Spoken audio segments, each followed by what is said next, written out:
영국을 찾아서 102명이 영국을 떠나서 미국 매사추세츠 폴리머스에 도착을 했습니다. 그 유명한 청교도들의 결단이었습니다. 첫 해에는 아주 추위와 혹독한 그런 환경 속에서 질병과 또 음식의 부족함, 여러 가지 시련을 겪으며 102명 가운데 절반이 죽임을 당하는 고통을 겪었습니다.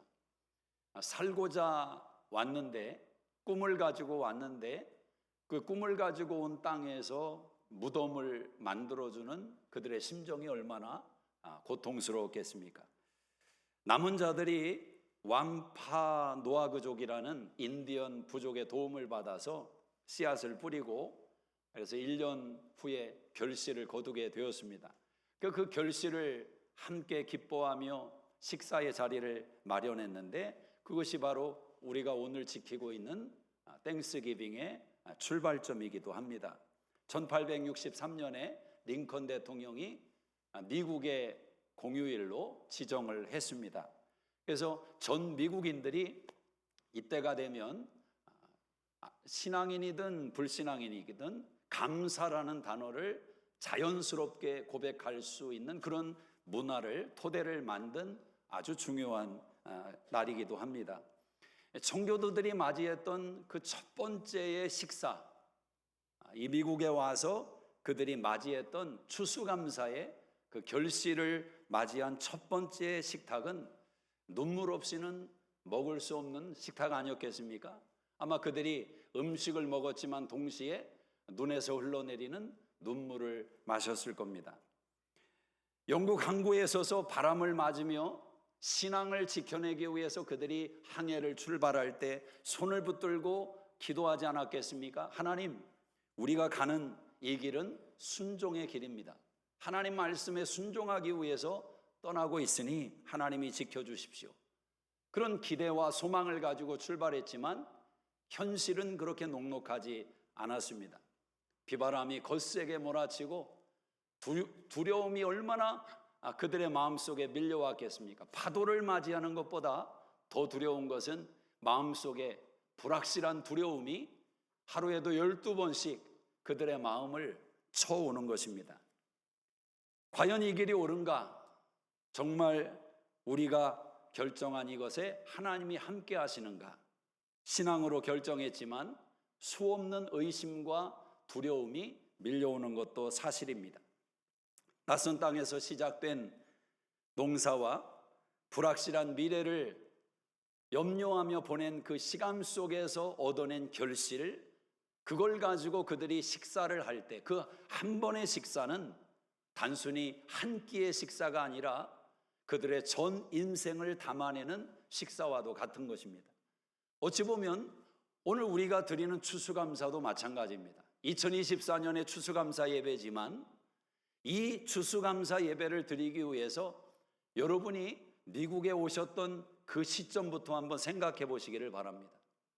얼마나 많은 일들이 있었습니까? 그 많은 일들을 통과해서 오늘 24년이라는 추수감사 예배를 드리고 있는 것입니다. 저는 그런 면에서 여러분들이 한 번 한 번 새롭게 맞이하는 추수감사의 예배를 의미 있게 담으시기를 주의 이름으로 축복합니다. 여러분이 앞으로 남은 생애 가운데 얼마나 더 내가 하나님 앞에 한 해의 감사, 평생의 감사를 드릴 수가 있는가, 그런 또 생각을 해보면 이런 날짜와 어떤 내용이 큰 의미가 없이 지나갈 수도 있지만 또 새롭게 우리에게 의미를 다져주는 지혜가 생길 수 있습니다. 신앙은 신앙생활이라는 이 표현으로 우리를 두 개를 묶어내는 항상 균형을 갖다 줍니다. 신앙이라는 것과 삶이라는 것이 공유되고 있다는 겁니다. 믿음도 마찬가지입니다. believe라는 믿음의 단어는 두 단어의 합성어입니다. be라는 단어와 존재라는 단어죠. life, 삶의 단어가 묶여져서 believe, 믿음이 되는 것입니다. 우리가 살아가는 삶의 자리들이 믿음의 근거가 되는 것입니다. 하나님이 우리의 믿음의 대상이 되고 그 하나님으로 시작된 우리의 삶이 믿음인 것입니다. 그래서 믿음은 명사이지만 동시에 동사가 돼야 되는 것입니다. 믿음으로 구원을 얻었습니다. 그 믿음으로 구원의 삶을 살아내야 되는 것입니다. 하나님이 없으면 인생은 방향을 잃습니다. 의미를 잃어버립니다. 왜냐하면 하나님이 인간을 창조하신 분이기 때문에 그렇습니다. 사람들이 흔히 잘 살기를 원한다는 표현을 많이 씁니다. 저 사람 잘 살고 있다. 누구는 잘 산다. 근데 잘 산다는 의미가 무엇인지를 진지하게 한번 질문해 봐야 됩니다. 요즘은 20대에서도 은퇴 열망이 가장 크다는 거죠. 특별히 한국 사람들이 그렇답니다. 젊은 사람들이 다 은퇴를 꿈꾸고 있다는 겁니다. 이건 아마 어른 세대가 물려준 하나의 병폐가 아닐까 생각을 합니다. 아니, 가장 젊은 나이에 세상을 다 가슴에 담고 모래알도 씹어먹을 만큼의 어떤 열정과 의지를 가지고 인생을 살아내야 될 그 시기에 다 모든 것을 뒤로하고 물러나서 유유자적 여행 다니면서 배 두드리면서 살아가는 삶을 생각하고 있다면, 저는 신앙인이 아닌 사람은 일단 제쳐두고 신앙인들이 그런 생각을 가지고 있다면 20대에 과연 그 속에 믿음이 들어갈 공간이 생길까? 어렵지 않겠습니까? 하나님의 나라와 영광을 위해서 한 생애를 한번 살아보겠다는 그런 순전한 믿음의 씨앗이 자랄 수가 없을 거예요. 저와 여러분 가운데 인생의 의미와 방향을 다시 한번 잘 잡아야 됩니다. 잘 사는 게 뭔가? 가고 싶은데 마음껏 가며 계절마다 원하는 명품 취미로 바꿔가며 좋은 집에 좋은 차에 살아가고 있으면 잘 사는 건가? 그런 것은 물질적으로 풍요하다고 말할 수는 있습니다. 부유하다고 말할 수는 있습니다. 그러나 엄밀한 의미에서 잘 사는 건 아니죠. 잘 산다는 것은 하나님이 우리를 존재하게 하신 목적과 의미를 알고 그분 앞에 섰을 때 인정받는 삶을 사는 게 잘 사는 거죠. 아니, 마지막 순간에 하나님 앞에 섰는데 나는 너 모른다 라든지 네가 도대체 나를 위해 산 게 뭐냐, 이런 평가를 받는다면 이건 참 안타까운 일 아니겠습니까? 우리가 하나님 앞에서 하나님이 우리에게 의도하신 그 인생을 살아내는 것이 잘 사는 것이다. 그래서 우리는 성경을 읽는 것입니다. 왜냐하면 성경이 우리 인생의 매뉴얼이기 때문에 그렇습니다. 성경이 여러분 인생의 모든 답을 가지고 있습니다. 여러분 가정의 답을 가지고 있고, 여러분 미래의 답을 가지고 있고, 심지어 우리의 건강의 답도 성경에 다 있어요. 문제는 우리가 순종하지 못하는 불순종 때문에 그렇습니다. 만나서 대화를 나누다 보면 매번 그 대화 속에서 불순종을 느껴요. 운동하세요? 운동 못하고 있어요. 그게 잘 안 되네요. 이걸 도대체 몇 번이나 얘기하면서 살아가는 게 우리냐 말입니다. 남 얘기하는 게 아니에요. 저 얘기하는 겁니다. 불순종이거든요. 우리를 지으신 하나님께서 시간을 어떻게 사용하고 삶을 어떻게 사용하고 어떤 말을 하고, 여러분 가정의 문제도 그렇습니다. 여러분의 가정은 천국의 삶이 될 모든 내용을 다 갖추고 있습니다. 돈이 부족해서 행복하지 않다고요? 아니요. 진짜 부족한 사람을 못 봐서 그래요. 건강이 부족하다고요? 아니요. 지금 건강하니까 여기 앉아서 예배 드리고 있는 것 아닙니까? 정말 천국을 이룰 수 있는 내용을 이 말씀 속에다 담아놨는데, 어떤 말을 해야 부부 사이에 건강한 관계가 되고, 어떻게 말을 해야 자녀와의 관계가 깊어지고, 다 말씀에 있는데 순종하지 못하기 때문에 그래요. 그렇지 않습니까? 성경에는 수많은 인물들이 등장을 합니다. 위대한 인물들이죠. 그러나 성경은 그들의 이야기가 아니라 하나님의 이야기입니다. 역사도 하나님의 이야기를 담아내는 공간입니다. 그래서 어떤 분은 그러더라고요. 히스토리가, 역사가 그분의 이야기다. His story. 굉장히 센스 있는 생각이라고 봅니다. 맞습니다. 하나님의 역사이고 하나님의 시간이고 하나님의 드라마인 것입니다. 하나님은 스스로 존재하는 분입니다. 출애굽기 3장 14절에 나는 스스로 존재한다. 그분은 필요가 없는 분이에요.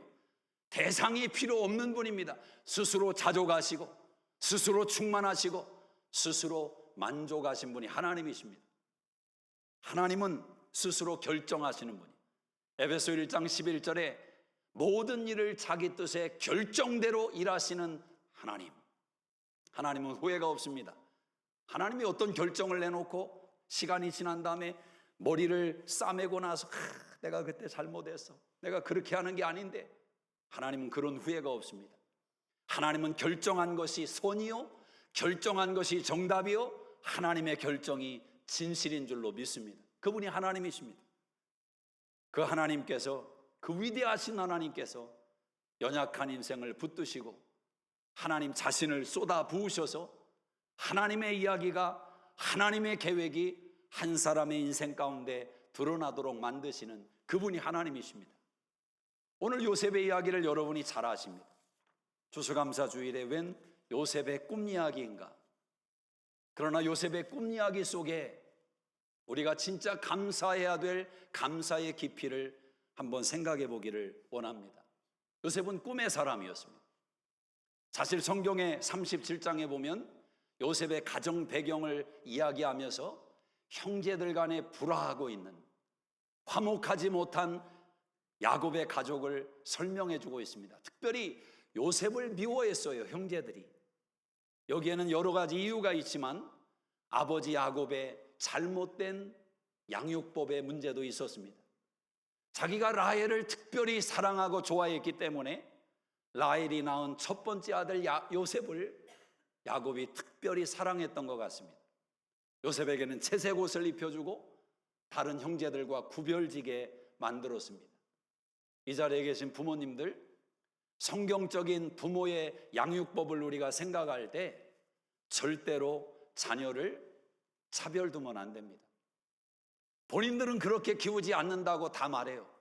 목사님, 안 아픈 자식이 어디에 있습니까? 똑같이 사랑하지요. 솔직히 거울 앞에 서서 다시 한번 얼굴을 쳐다보고 얘기해 보시기를 바랍니다. 사랑하지 않는 자식은 없어요. 그건 본능이기 때문에 맞습니다. 그러나 때로는 육신의 연약함 때문에 차별하고 자식들을 상대로 부모의 잘못된 양육법이 제시돼서 큰 상처를 어릴 때부터 뿌리채 담고 인생을 살아내는 사람이 너무도 많다는 겁니다. 그게 성경의 이야기 아닙니까? 오늘 저와 여러분이 하나님 앞에서 다시 한번 우리를 점검해야 할 것입니다. 자, 요셉은 형들로부터 미움을 받았습니다. 아버지의 사랑을 못 받는 만큼, 차별되는 만큼 요셉을 향한 미움이 커져갑니다. 근데 설상가상으로 요셉이 꿈을 꾸고 나서 형들에게 꿈 이야기를 합니다. 형들, 내가 꿈을 꿨는데 내 이야기 좀 한번 들어봐. 내 단이 일어서는데 형님들의 단이 둘러서서 내 단을 향해서 고개를 숙이대. 그 꿈을 들은 형들이 이렇게 반응합니다. 네가 우리의 왕이 될 거냐? 네가 우리를 다스릴 거야? 형들이 요셉을 향해서 분노와 미움의 그 마음으로 살기 어린 눈빛으로 요셉을 쫄여보는 것입니다. 근데 이 요셉은 형들의 그 감정을 공유하지 못하는 건지, 공감 능력이 떨어지는 건지, 꿈을 꾸더니 또 이야기를 하는 겁니다. 이번에는 아버지까지 불러서 자기 꿈을 이야기합니다. 해와 달과 11별이 나를 향해서 고개를 숙이더라. 그런 의미의 이야기를 합니다. 아버지 야곱이 화가 났습니다. 오늘 성경에 보면 꾸짖었다고 말을 합니다. 여러분 한번 확인해 보시기 바랍니다. 10절을 한번 보십시다. 10절 시작. 그가 그의 꿈을 아버지와 형들에게 말하매 아버지가 그를 꾸짖고 그에게 이르되 내가 꾼 꿈이 무엇이냐? 나와 내 어머니와 내 형들이 참으로 가서 땅에 엎드려 내게 절하겠느냐? 그의 형들은 시기하되 그의 아버지는 그 말을 간직해 두었더라. 아니, 형들이 미워하는 것을 웬만하면 알 것 아닙니까? 근데 또 꿈을 얘기합니까? 이런 사람을 우리가 주책이라고 그러잖아요. 주님이 책임지셔야 됩니다. 요셉도 그런 성향이 좀 있는 것 같아요. 근데 여러분, 요셉이 주책이기 때문에 꿈을 자꾸 이야기하고 미움을 받고 그런 것이 아니라 어찌 보면 이런 요셉의 마음을 우리가 읽어낼 수 있습니다. 내 마음속에 어떤 꿈을 꾸게 되었는데 그 꿈이 기억에서 생각에서 떠나지가 않고 자꾸 그 꿈이 나를 사로잡고 압도하기를 시작하는데 입을 잠그려고 닫으려고 애를 쓰고 노력을 해도 내 마음속에 있는 꿈이 불처럼 일어나는데 견딜 수가 없는 것입니다. 말하지 않고는 답답해서 견딜 수가 없는 거예요. 꿈은 항상 저항을 받습니다. 저항받지 않는 꿈은 꿈이 아니죠. 여러분이 인생의 꿈을 말할 때 옆에 있는 사람이 한번 피식 웃어줘야 그 꿈이 진짜 꿈입니다. 아무 저항도 없고 아무 피드백도 없는 꿈이라면 내 안에서 스스로 조금 기억나다가 사라질지 모릅니다. 그러나 하나님이 주시는 꿈은 불처럼 일어나는 것입니다. 아마 요셉의 꿈이, 요셉의 마음이 그랬던 것 같습니다. 오늘 성경에 보니까 아버지는 기억을 했다는 겁니다. 그런데 아버지 야곱이 하는 말 속에 기가 막힌 은혜가 있습니다. 아버지가 해석을 합니다. 야 이놈아, 나와 네 어미와 네 형제들이 너한테 가서 무릎을 꿇고 절을 한단 말이냐? 여러분, 야곱이 장차 일어날 자기 집안의 운명과 미래를 자기 입으로 말하지 않습니까? 놀랍지 않습니까? 아니 야곱이 알았을까? 지금 요셉이 꾼 꿈이 얘가 애굽으로 가서 총리가 되고 우리가 가서 이 아들 앞에, 형제 앞에 무릎을 꿇게 되겠구나, 그걸 내다보면서 말했겠습니까? 그렇지 않지요. 그냥 나오는 말입니다. 그런데 그 말이 요셉뿐만 아니라 자기 가정의 미래에 대한 이야기라는 것을 나중에 깨닫게 되는 겁니다. 한 사람이 꿈을 꾸기 시작하면 그 꿈을 꾸는 사람으로 사람들이 붙게 되어 있습니다. 가정 안에 한 사람이 꿈을 꾸면 그 꿈을 꾸는 사람으로 인해서 가족이 살게 되는 것입니다. 저는 우리들의 자녀들이 꿈을 꾸는 인생이 되기를 주의 이름으로 축복합니다. 꿈이 없는 세대가 가장 무능한 시대요, 안타까운 시대 아니겠습니까? 연세가 들고 나이가 있을 때는 그래도 꿈과 거리가 좀 멀어지기 때문에 그럴 수 있다 하지만 새파랗게 젊은 이제 피어나는 꽃들이 꿈이 없다면, 그래서 여러분 꿈의 이야기를 가정 안에서도 자꾸 해야 되는 겁니다. 꿈이라는 단어, 너는 꿈이 뭐냐? 물어보면 답은 뻔하겠지만 몰라요. 그러나 자꾸 물어야 됩니다. 너는 꿈이 뭐냐? 꿈이 뭐냐? 꿈을 생각하도록. 여러분의 꿈은 뭡니까? 왜 사셔야 됩니까? 내가 살아야 될 이유를 자꾸 발견해 가는 것이 우리 인생의 꿈과 비전인 것입니다. 자, 요셉이 꿈을 이야기해서 꿈 때문에 미움을 받고 저항을 받고 괴로움을 받습니다. 그런데 시간이 지나갔습니다. 하루는 요셉의 형들이 양떼를 치러 밖으로 나갔는데 돌아오지를 않는 겁니다. 아버지 야곱이 불안해지는 겁니다. 요셉아, 요셉아, 이리 와봐. 너 형들이 어디로 갔는지 궁금한데 가서 좀 알아보고 아버지에게 좀 알려다오. 순종의 사람 요셉은 아버지의 명을 받고 형들을 찾아 나섭니다.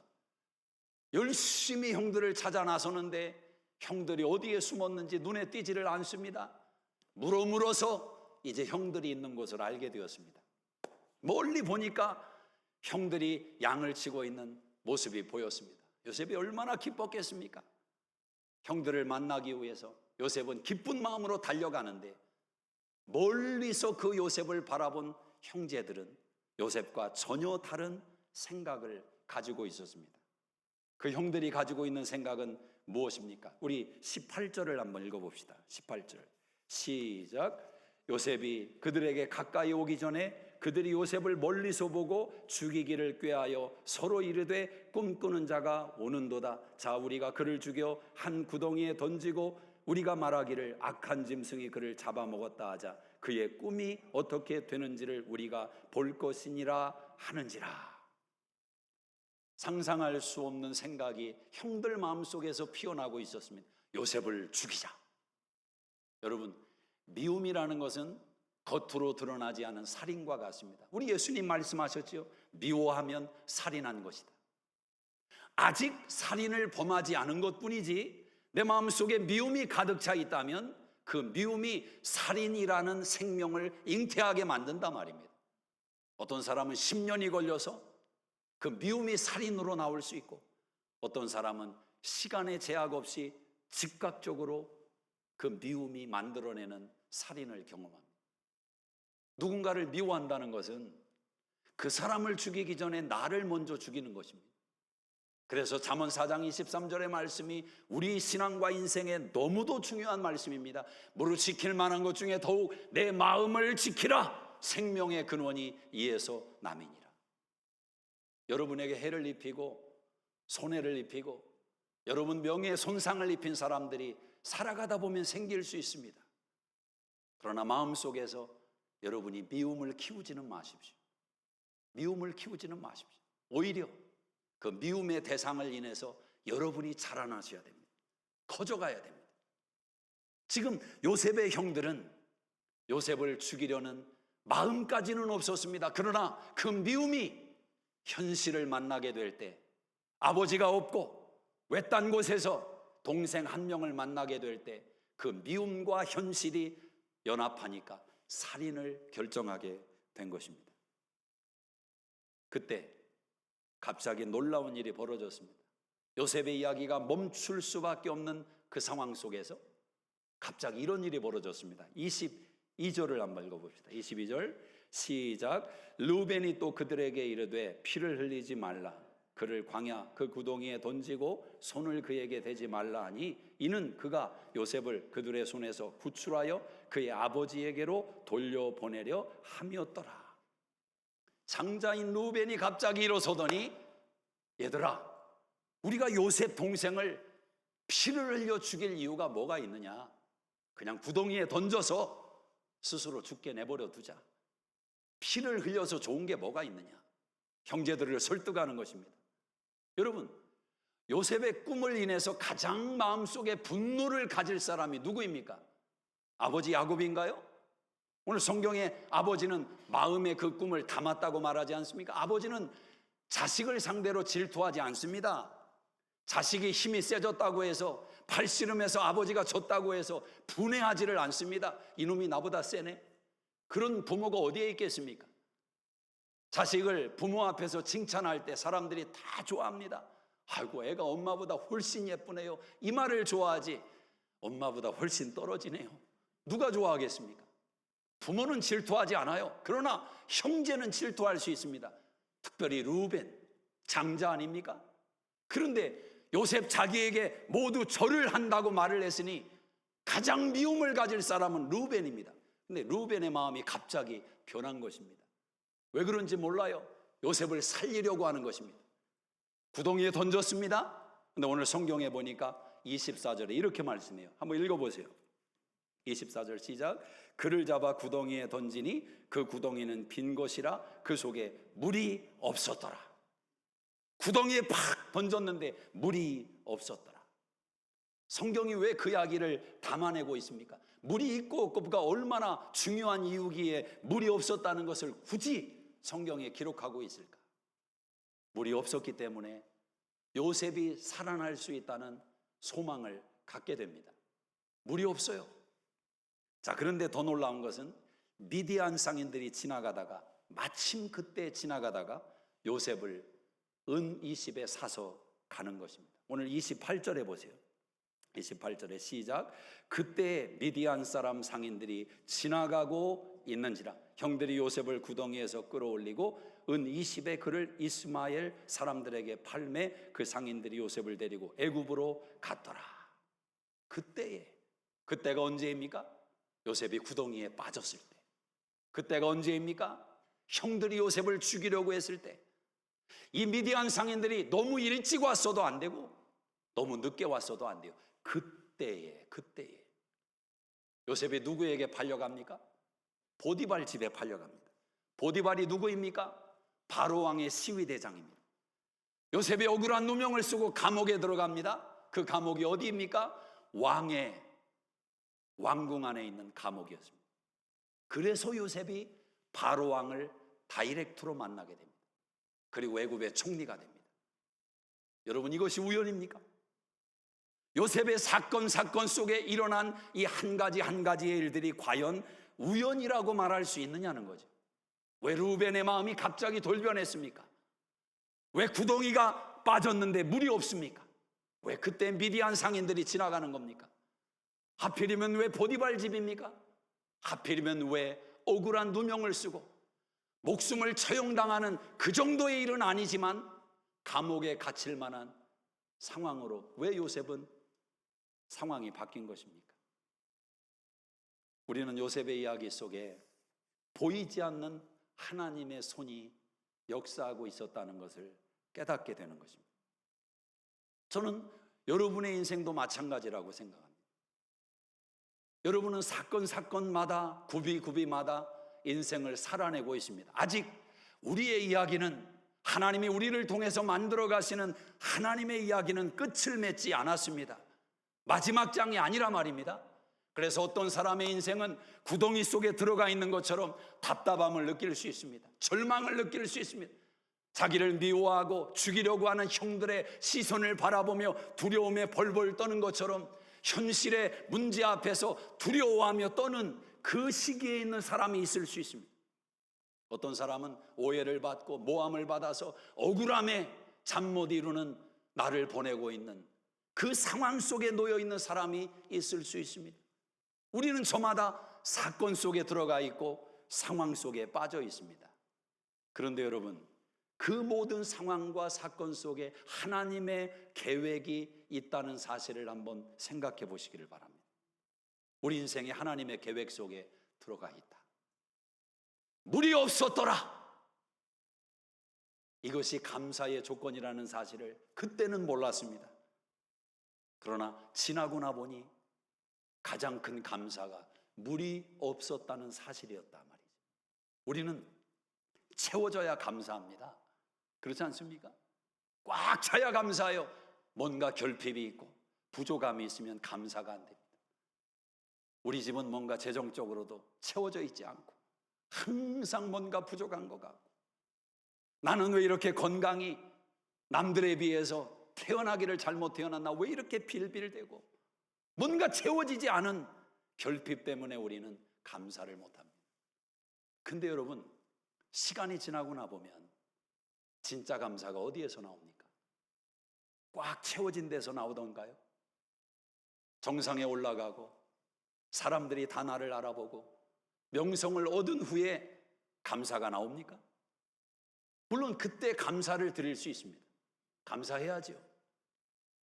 그러나 그때 우리는 진짜 보물을 깨닫기보다는 더 목마름 속에 빠질 위험성도 많습니다. 시간이 지나고 보면 내가 약했었던, 물이 없었던, 결핍이 있었던 그 자리가, 그 현실이 그렇게도 감사하고 그렇게도 귀했던 순간임을 깨닫는 겁니다. 왜 나는 맨날 애만 봐야 되고, 왜 나는 맨날 이것만 해야 되고, 미국까지 와가지고 내 인생이 이게 뭔가, 그런 좌절과 절망을 겪어보셨습니까? 물이 없었더라. 물이 없었더라. 제가 최근에 깨닫는 게 뭐냐면, 아프니까 보인다는 사실입니다. 아프니까 보여요. 이번 주에 집사님과 또 어느 선교사님 가정과 식사하는 자리가 있었습니다.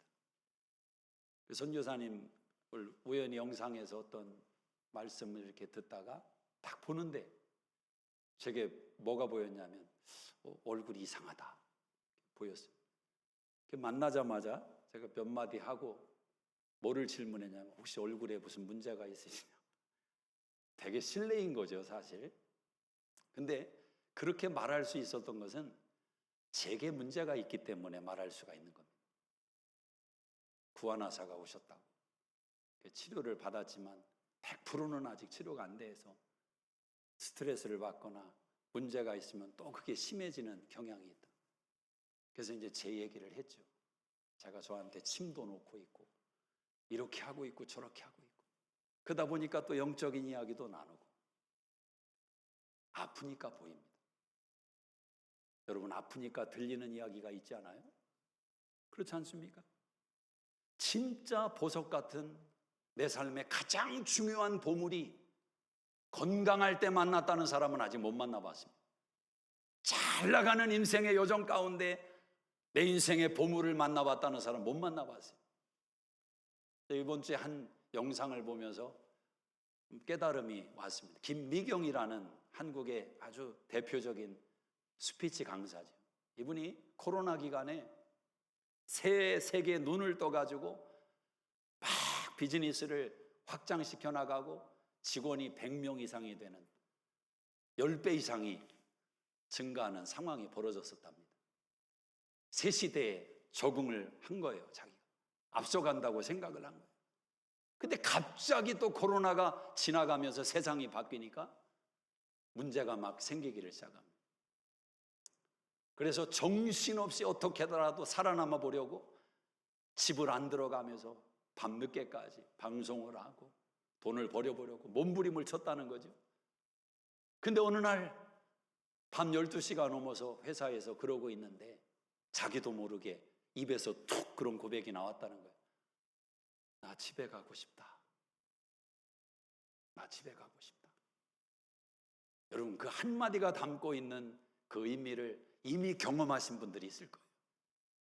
집에 가야 뭐 특별한 건 없어요. 집에 간다고 뭐 남편이 자식들이 엄마 하면서 달려나오는 이미 그런 가정은 아니에요. 왜? 그 정도의 삶에 그렇게 정신없이 살았을 때는 뒷자리는 벌써 많은 문제가 있는 겁니다. 근데 그 가정이 가고 싶은 거예요. 그냥 갔대요. 거기서부터 시작된 자기 삶의 변화를 이야기하는 거예요.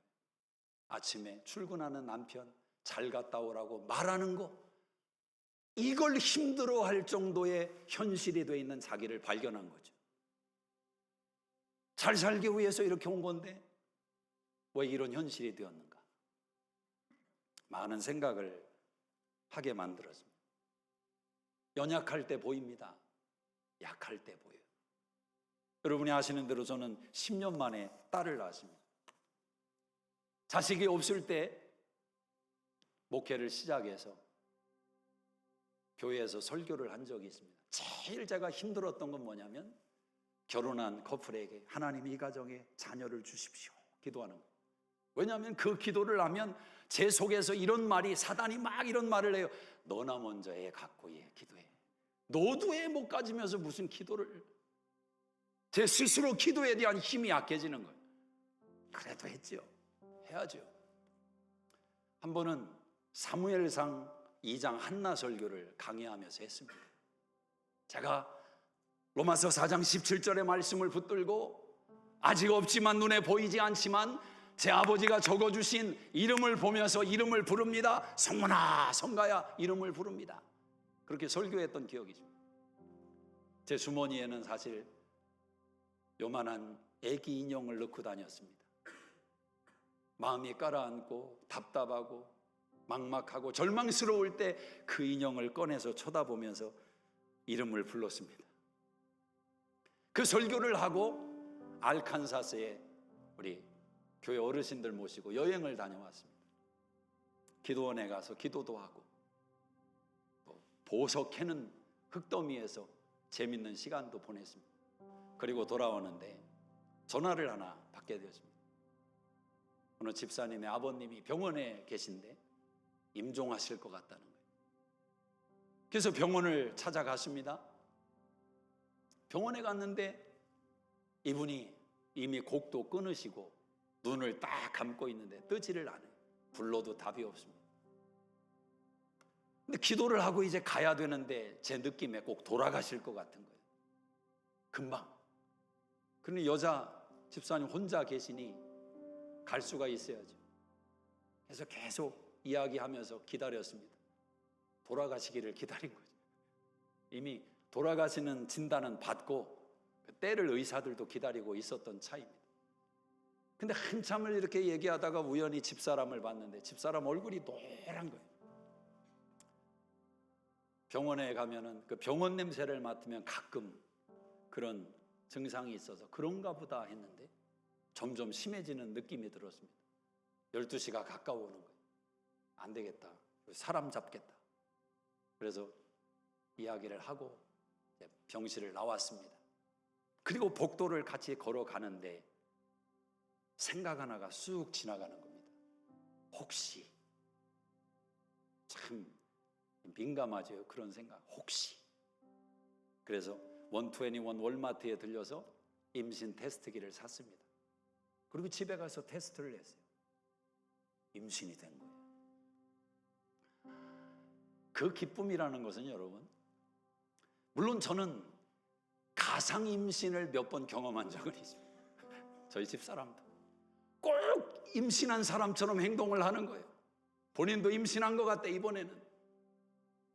어김없이 실패로 결과가 돌아올 때 얼마나 낙심이 되는 증거를 보게 되었어요. 근데 그때 기쁘면서도 어떤 생각이 또 지나갔는지 아십니까? 알칸사스에서 오는데 교회 밴이 좀 오래됐잖아요. 제가 운전을 하는데 이 어떤 게 덜컹덜컹 하면은 뒤에 계신 분들이 막 점프를 해서 어느 분은 과하게 목사님 머리 천정에 부딪혔어요. 농담이지만 그러면서 어떤 분은 그랬거든요. 목사님 애 떨어지는 줄 알았어요. 연세 드신 분들의 농담이죠. 얼굴이 노랗게 변했던 밤 12시까지 옆에 있었던 그 시간들이 그게 지나가는 거예요. 그러면서 제 마음속에 하나님이 지켜주셨구나. 하나님이 지켜주셨구나. 여러분이 어디까지 지킬 수 있다고 생각하십니까? 하나님이 계획하시면, 하나님이 작정하시면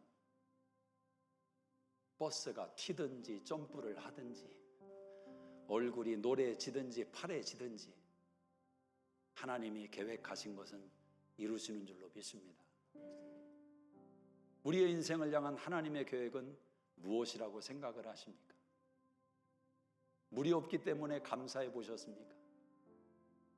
물이 없는 현실 앞에서는, 그 결핍 앞에서는 감사가 나올 수 없을 거예요. 그러나 그때 조용히 그 현실만 생각하지 마시고 고개를 들어서 하나님을 한번 바라보시기를 바랍니다. 그분의 계획이 있다. 그분의 큰 그림이 있다. 지금 나는 힘들고, 지금 나는 고달프고 외롭고, 나는 절망스럽지만 이게 다가 아니야. 하나님의 이야기가 진행되고 있어. 물이 없는 이 현실이 반드시 하나님의 작품 가운데 기록되는 중요한 부분이 될 거야. 그 믿음으로 한번 일어서 보지 않으시겠습니까? 기도하겠습니다.